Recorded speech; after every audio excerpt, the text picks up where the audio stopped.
Hi, in this video we're going to make two triangles for using the sine and cosine law. And I'm doing it on GeoGebra. I've opened up GeoGebra Classic and it opens up like this. First thing I'm going to do is right click on the space and turn off the axes and the grid. So click show axes and click show grid. I'll have no grid. I'm ready to draw the triangle, so go up to the polygon tool on the menu bar. Click on the polygon tool and click three points and go back to A.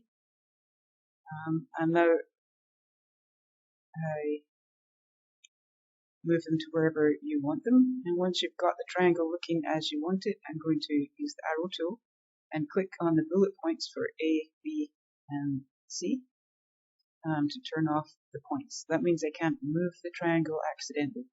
I want that because I don't want the values to change now that I've made it. So first thing I'm going to do is take a copy of it. So I'll click on it. So it's selected, press Ctrl C or Command C for copy, and Ctrl V for paste, and you can see one is laid right on top. I'll drag it off. So I've got two copies of the same triangle. The second copy is going to be my answer key. So I'm going to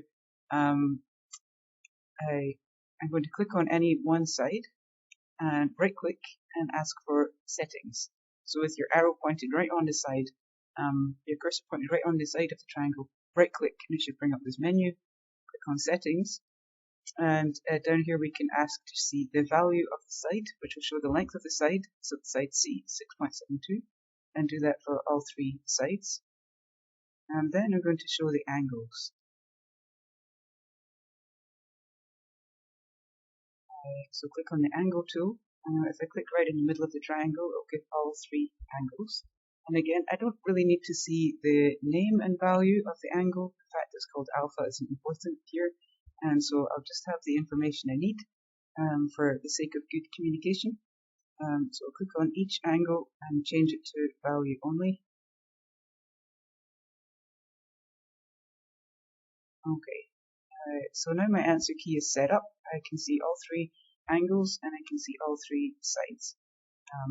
Not very well, so let's just move them so I can see them better. And again, that's about good communication, good visual communication, so when you look at the triangle, it's easy to read the information. Alright, I got it looking as I want it. Now I go back to this triangle. I'm either going to set it up for using the sine law or the cosine law. I think I'll set it up for the cosine law, so I'm going to find out the length of side B, side C, and the angle in between. So to do that, again, I right click on this side, go to settings, and say value. And I clicked there on the whole triangle by mistake, so I just want the C to show up. And I click on value. And this one, I don't really want to see anything at all, so I'll turn off the label. And now I need to measure the angle, the single angle in between those two sides. So I'll click on the angle tool, and then I'm going to click on the two sides in a counterclockwise direction. If you go clockwise, it just shows you the reflex angle on the other side. Simply press undo and click the sides in the other direction. So again, I don't need to know the name of that side. Just click I just click value.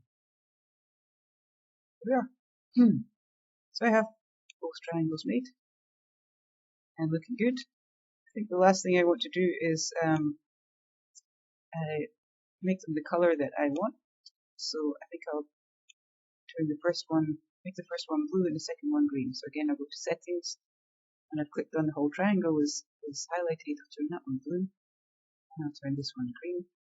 And I can I can change the angles as well, but I think that will do for now.